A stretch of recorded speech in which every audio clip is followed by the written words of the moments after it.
Now, here in the book The Tibetan Sage by the Lama from Tibet, Lobsang Tuesday Rinpoche, you're going to witness a realm that is beyond the astral. It is called Pathrah. Mentioning a thing which is far, far beyond the average person's attainment.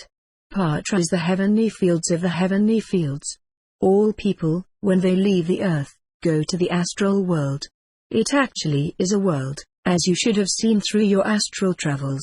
It is a world just like this earth in many ways, but there are many more pleasant facets to it. You can mix with people, you can read, you can talk, and you can go to meetings and hear how others are getting on. Why did this person fail, and why did that person succeed? But from the astral, people return to Earth or to some other planet in order to carry out another and more successful life. But there is a rare planet called Pathrah. It is the heaven of heavens. Only the very best souls go there, only those who have done most good. For example, Leonardo da Vinci is there working on projects which will help other Earths. Socrates is there. Aristotle and many of that type are there. You won't find any fakes there. That excludes one quite definitely, and it is already planned that you are going to Pathrah at the end of this life. You are going there because, for several lives, you have had hardship after hardship, and you have successfully surmounted them, and the task you are doing now, well, anyone else would say it was an impossible task, but you will succeed and you will stay on Pathrah for quite a time. There is no friction there, no fights, no starvation or cruelty. Will eats be permitted on Pathrah, Master? Oh my goodness, yes, of course they will. Cats have souls just the same as people. There are a lot of ignoramuses who think that this thing on four legs is just a dumb animal, almost without feeling and certainly without intelligence, and definitely without a soul. That is not true. Cats have souls, cats can progress. They can progress through the world of the astral and read about Pathrah. In Pathrah they can be with the people they loved on Earth, or perhaps on some other planet. Oh yes, Lobsang, you must make it quite clear to people that cats are people, they are individuals, they are highly evolved little people who have been put on Earth for a special purpose. So you should treat cats with great respect, as I know you do. The Lama gave me a little push between the shoulder blades, and said, "Come on, this is some stuff you have to see. This is Pathrah. This is how Pathrah would appear to us. Of course this globe," and he gestured to a great globe which absolutely filled a large hall, "is merely so that we can see what is going on in Pathrah at any time." He put his hand on my shoulder, and we walked a few yards until we came to a wall fitted with instruments and a great big screen, about 4 men high and 3 men wide. He said, "That is for any particular detail investigation." The lights in the hall dimmed. Similarly, at the same rate, the light from the globe which he had called Pathrah brightened. It was a sort of pinkish, gold color, and it gave one a wonderful feeling of warmness and the sensation that one was truly welcome. The Lama pushed one of those button things again and the haziness in the globe, or around the globe, disappeared like a mountain fog disappearing before the rays of the sun. I peered avidly. This was a wonderful world indeed. I seemed to be standing on a stone wall, and waves were beating mildly against the wall. Then, just to my right, I saw a ship coming in. I knew it was a ship because I had seen pictures of them. But this ship came in and moored up against the wall just in front of me, and a lot of people got off all looking pleased with themselves. Well, that's a happy-looking crowd, Master. What were they doing, anyway? Oh, this is Pathrah. Here you can have any number of things for recreation. These people, I suppose, thought how nice it would be to take a leisurely trip over to the island. I expect they had tea there and then they came back. This is several steps up from the astral world. People can only come here if they are, let us say, super people. It often entails terrible suffering to get worthy of this place, but when one gets here and sees what it is, and sees the caliber of the people, then it is obvious that the place is worth all the suffering. Here we can travel by thought. We are on this planet and we want to see a certain person. Well, We think about him hard, and if he is willing to see us, we suddenly lift off the ground, and rise up in the air and travel swiftly to our wanted destination. We should get there and we should see the person we wanted to see standing outside his front door ready to greet us. But, Master, what sort of people come here? How do they get here? And would you call them prisoners? Presumably they can't get away from this place. Oh, definitely this is not a prison. This is a place of advancement. Only good people can come here. Those who have made supreme sacrifices can come. Those who have done their very best to help their fellow men and women. Normally we should go from the flesh body to the astral body. Do you see that here no one has a silver cord? No one has a golden bowl vapor around his or her head? They don't need it here because everyone is the same. We have all manner of good people here. Socrates, Aristotle, Leonardo da Vinci, and others like that. Here they lose what little faults they had because to keep them on earth they had to adopt a fault. They were of such a high vibration that they just could not stay on earth without having some sort of fault, so before Mendelssohn, or someone else, could get down to earth he had to have a fault inbred for that one particular life. So when he died and got to the astral world, then the fault departed, and the entity departed also. I mentioned Mendelssohn, the musician. He would arrive on the astral plane and it would be like a policeman there to take away the silver cord and the golden bowl, and send him along to Pathrah. On Pathrah he would meet friends and acquaintances, and they would be able to discuss their past lives and carry out experiments which they had long wanted to do. Well, Master, what do they do about food here?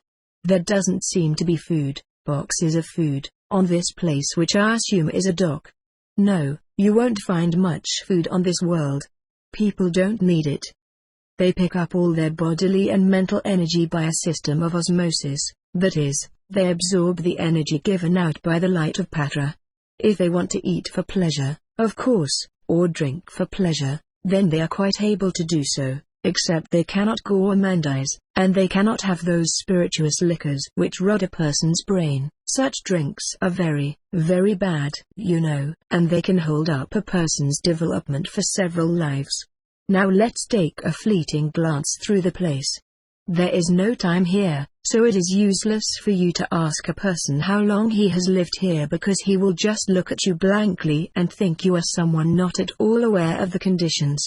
People never get used to Pathrah, they never get tired of it. There is always something fresh to do, fresh people to meet. But you cannot meet an enemy. Let us get up in the air and look down on this little fishing village. But I thought you said people did not need to eat, Master, so why should they want a fishing village? Well, they are not catching fish in the ordinary meaning of the word. They are catching fish to see how they can be improved to give them better senses. On Earth, you know, the fish are really stupid and they deserve to get caught. But here they are caught in nets and kept in water all the time we have them, and they are treated kindly and there is no resentment from them. They realize that we are trying to do good for the whole species. Similarly with animals, none of them are afraid of mankind on this world. They are friends instead. But let's just take a darting visit to various places because soon we must be leaving here and going back to the Potala. Suddenly I felt myself rising up into the air, and my sight seemed to be going. I suddenly got a splitting headache and, to tell the honest truth about it, I thought I was dying. The Lama Minyadon grabbed me and put his hands over my eyes. He said, "I am so sorry, Lobsang, I forgot you had not been treated for fourth dimension sight. We shall have to go down on the surface again for about half an hour." With that I felt myself sinking, and then the welcome feeling of something solid below my feet. This is the fourth dimension world, and sometimes there are overtones of the fifth dimension. If we are showing a person Pathrah, then, of course, they have to have fourth dimensional vision, otherwise it is too much of a strain for them. The Lama had me lay back on a couch and then he dropped things in my eyes. After several minutes he put goggles on me, goggles which completely covered my eyes. I said, "Oh, I can see now. This is wonderful. Before things had been beautiful, extraordinarily beautiful, But now that I could see in the fourth dimension, the sights were so glorious that they just cannot be described in three-dimensional words. But I nearly wore my eyes out looking about, and then we rose up into the air again, and I just had not seen such beauty before. The men were of surpassing handsomeness, but the women, well, they were so beautiful that I felt somewhat strange stirrings inside, and, of course, women and I were strangers because my mother had been a very strict mother indeed, and my sister, well, I had hardly seen her. We were kept rigidly apart because it had been ordained before my birth that I should enter the Lamasery. But the beauty, the absolute beauty, and the tranquility, it really defies description in a three-dimensional language. It is like trying to describe something on earth by a man born blind. How is he going to describe coal hours? He is born blind, so what does he know about colors? What is there to describe? He can say something about the shape and about the weight, but the real beauty of the thing is absolutely beyond his comprehension. I'm like that now. I have been treated to be able to see in the third dimension, the fourth dimension, and the fifth, so that when the time comes for me to leave this earth I will go straight to Pathrah.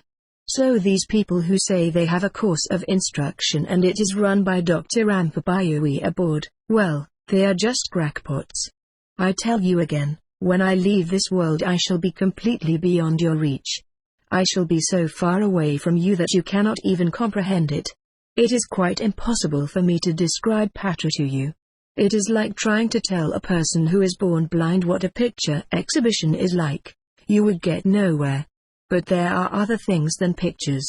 Certain of the great people of old were here in this world of Pathrah, and they were working to try to help other worlds, two-dimensional worlds, and three-dimensional worlds. Many of the so-called inventions on Earth are not inventions of the claimant. He or she just picked up the idea from something that he or she saw in the astral world, and he came back to Earth with a memory of something that had to be invented. He got the broad ideas of how to do it, and, well, he constructed whatever it was that had to be constructed, and then he got it patented in his own name. The Lama Miniadon Up seemed to be extraordinarily well known on Pathrah. He could go anywhere and meet anyone, and he introduced me as an old friend that the others remembered but I had forgotten because of the cloying clay of the earth. They laughed with me, and said, "Never mind, you will soon be coming over to us and then you will remember everything." The Lama Miniadon Up was talking to a scientist, and he was saying, "Of course the big trouble we have now is that people of different races have different outlooks. For instance, on some worlds women are treated as the equal of men, but on other worlds women are treated as common utensils or slaves, and when they get to a country which gives full freedom to women they are unnerved and absolutely lost. We are working to try to find a way whereby all men and women of all countries will have a common viewpoint. They get a little way toward that in the astral world, but, of course, no one can come to Pathrah unless he realizes to the full the rights of everyone." He looked at me and smiled, and then said, "I see you already recognize the rights of Friend Cat." I replied, "Yes, sir, I love them. I think they are the most wonderful animals anywhere. You've got a marvelous reputation with animals, you know, and when you come back to us on Pathrah a whole horde of cats are going to be there to meet you. You will have a living fur coat." He smiled because this big brown and white cat was climbing up my front to sit on my shoulder, and, resting his left paw on my head so as to steady himself just as a human would. The Lama Miniadon Up said, "Well, Bob, we've got to say goodbye to you for the time being, but Lobsang will soon be returning home and then you will have ample opportunity to sit on his shoulder." Bob, the cat, nodded solemnly and jumped off onto a table, and he rubbed against me and purred and purred and purred. The Lama Miniadon Up said, "Let's move to the other side of Pathrah. There is the kingdom of flowers and plants, and the trees especially are waiting to see you again." No sooner had he finished speaking than we arrived at this wonderful spot where there were incredibly beautiful flowers and trees. I was scared stiff to move for fear of treading on the flowers. The Lama looked at me and fully understood my predicament. He said, "Oh, I am so sorry, Lobsang, I should have told you." Here in the kingdom of flowers you have to lift yourself about a foot above the actual ground. It is one of the abilities of the fourth dimension. You think the ground is a foot higher, and so as you walk thinking the ground is a foot higher, then you actually walk a foot above the soil in which these plants live. We won't risk anything now. Instead we will just take a look around some other parts of this world. The machine men, for instance. Machines with souls, flowers with souls, cats with souls. I suppose we'd better be getting back